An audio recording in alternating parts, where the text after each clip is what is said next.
Yo, Ursarctic got some new support out of DUNE, and I wanted to give the deck a shot and see what it could do. So, here's the list. But before I get started, I'll just explain like the way Ursarctics kind of work. Most of them are quick effects during the main phase that can tribute a level 7 or higher monster out of your hand and then special themselves, and then they'll do another thing on summon. And then they lock you into monsters with a level after you've used them, so no Xyz monsters and no links for the rest of the turn. So, starting off with Mick Polar.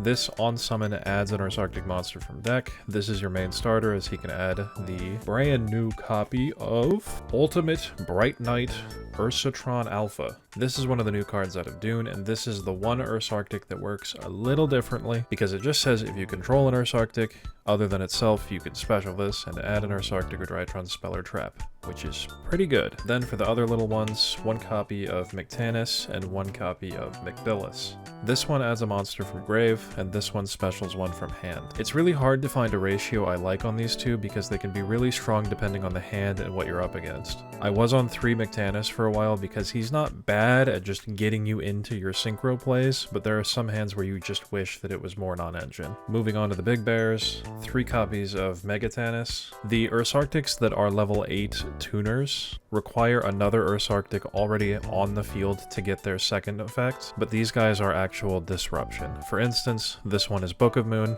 which in the right matchup is really strong to have on an archetypal hand trap. I'm on 2 copies of Mega Polar, who is MST, and 1 copy of Megabilis, who is DD Crow. I really try to avoid using them as hand traps turn 0 because you end up going like -3 or -4 while playing into cards like Talents and Thrust. I only use them as hand traps turn 0 if I have literally 0 non-engine, and I think it's making a serious dent in their end board. That's it for the Ursarctic monsters. Now it's time for me to reveal that this deck is Blinding Second.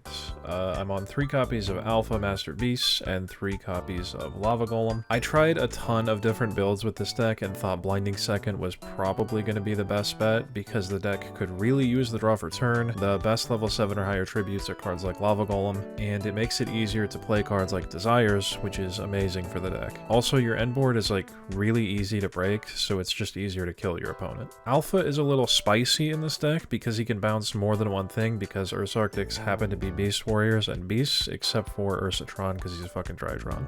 Then there's a copy of Pank and a copy of Kurikara Div Incarnate.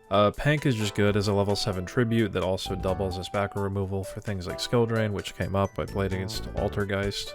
Kurikara, I only own the 1 copy, but I'm not sure I'd play more than that because she isn't a tribute for Ursarctics, so it's more just in here as something you can draw into that might seal the deal. Definitely not necessary. Then I do have a few actual hand traps in here, 3 copies of Nib and 2 copies of Ghost Spell. I think Nib is just mandatory in this deck. It's the only like level 7 or higher tribute that is good overall most of the time.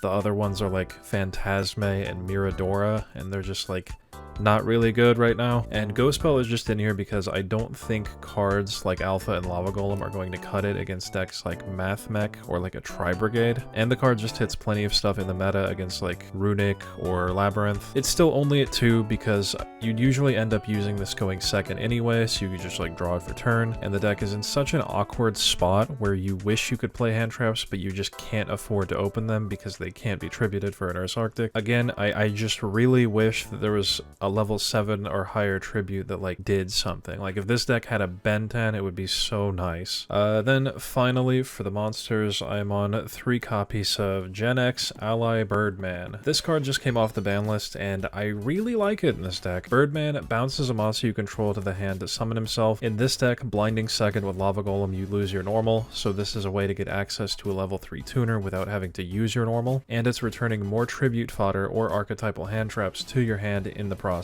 So in the right hand, this can even end up giving you protection against cards like Nibiru because any little Ursarctic plus this makes Baron. For instance, if you go McPolar, add Ursatron, special Ursatron, grab a spell, bounce back at either McPolar or the Ursatron, summon this, that gives you a Synchro 10. There are other synergies. You can bounce back your Nibiru and then just have that for next turn. You can bounce back Kurikara and that's not once per turn. You can bounce back your Alpha. Alpha isn't once per turn to summon, so you can special Alpha, bounce one of their monsters with his effect, special Alpha again, bounce him back with Birdman, and then if they still have more attack on field, special Alpha, and then you can make a Psychic End Punisher. It's super niche, but Come on, that's funny, right? For the spells, 3 copies of Ursarctic Departure. This card is a double rota for the cost of a discard, and it has a second effect. If you would tribute a monster to activate an Ursarctic, you can banish this from your grave instead, except the turn it was sent there. 2 copies of Ursarctic Radiation. This card on activation gains 7 counters, and then every time you special an Ursarctic from your hand or extra deck, you remove a counter and draw a card.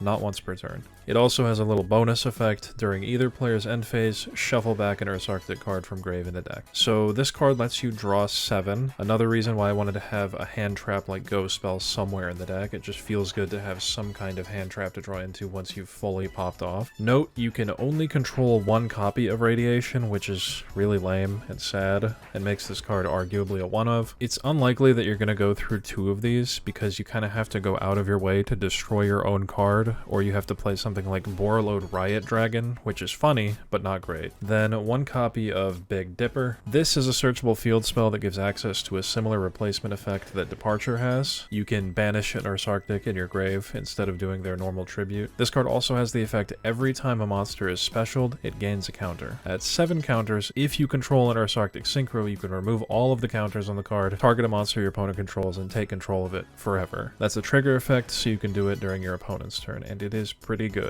Then 1 copy of Ursarctic Slider. This is a quick play reborn from grave or banished, but the monster can't attack and it will be destroyed in the end phase. This card is really good, but it's hard to justify more than 1 of it because it can end up clogging your hands. It's searchable and it's recyclable. And then lastly, 2 copies of Pot of Desires and 1 copy of Talents. Again, this deck is weird, where you don't really want to open a card like Talents, but drawing into it off of Radiation might just end up being a nice power spell to see. For the extra deck, 2 copies of Polari. This is a level 1 Synchro monster, summonable by sending a tuner and non-tuner with a level difference of 1 to the grave. So it's one of your big bears and one of your little bears. Something that sucks is because it sends to grave for cost, you cannot summon him at all under cards like Macrocosmos. So yeah, please ban Shifter, Konami. On summon, this card activates Big Dipper from deck, and he has a second effect to tribute any level 7 or higher monster, including cards like Alpha or Nibiru from your field, special Ursarctic from grave. This is pretty much always the first synchro you'll be going for because it gets access to that reborn effect and Big Dipper, which is really good. 2 copies of Ursarctic Polar Star. It's summoned the same way as Polari, and his effect is tribute him and a level 8 Ursarctic tuner from hand or field to summon a level 7 Ursarctic synchro from the extra, ignoring its summoning conditions. And it gains the effect that your opponent cannot activate the effects of monsters with a level from the extra deck. So no synchros or fusions. This effect to summon isn't once per turn, and you can use replacement effects like from Big Dipper and Departure to just summon free synchros with Toxic Floodgates. Then 2 copies of Septentrion. This card is summoned by sending a tuner and a non-tuner synchro with a level difference of 7 to the grave, so Polari plus a big bear. He negates the effects of all face-up monsters without a level that were specialed from the extra, so Lynx and Dixies. And if your opponent special summons any monster, he can add an Ursarctic card from deck to hand. So if summoned with Polar Star, he's basically skill drained for monsters without a level and Dweller for monsters with a level. It's kind of weird that it's not exactly the same kind of Floodgate, but whatever. Finally, for the Ursarctic Synchros, 2 copies of Grand Chariot. Same summoning condition as Septentrion, but this one on summon just targets 2 cards on either field and pops them.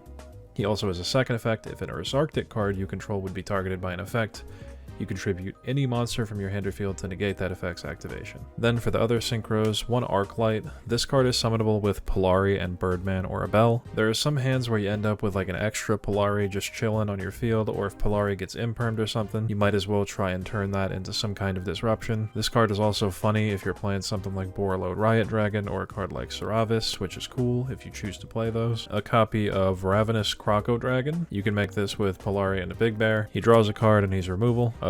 Cheng Ying, Barone, and Psychic End Punisher for those sick Birdman plays. And then I'm playing 1 Lingaribo for Ibli. You might have noticed this deck has no out. And 1 Zeus. So this is specifically if you're playing against Kashtira, you can go Thrust into Talents, which will trigger their Arise Heart, and then you can just Talents, take Arise Heart, attack, make Zeus, and that's just a clean out before you've even used an Ursarctic. For the side deck, 2 Ash, 3 Danko, Duster, Called By, 2 copies of Thrust, Herald of the Abyss for Purely, Daruma Cannon and D-Barrier, and 3 copies of Evenly. And that's the deck. If you wanted to make it more budget friendly, you can just swap out the expensive cards for like more copies of Mictanus, Slider, you can just add in Kaijus. The whole side deck can just be swapped out for whatever, just play like 9 hand traps and 6 floodgates if you want. You might have noticed I'm not playing Fenrir anywhere, that's just because I don't own him at the moment.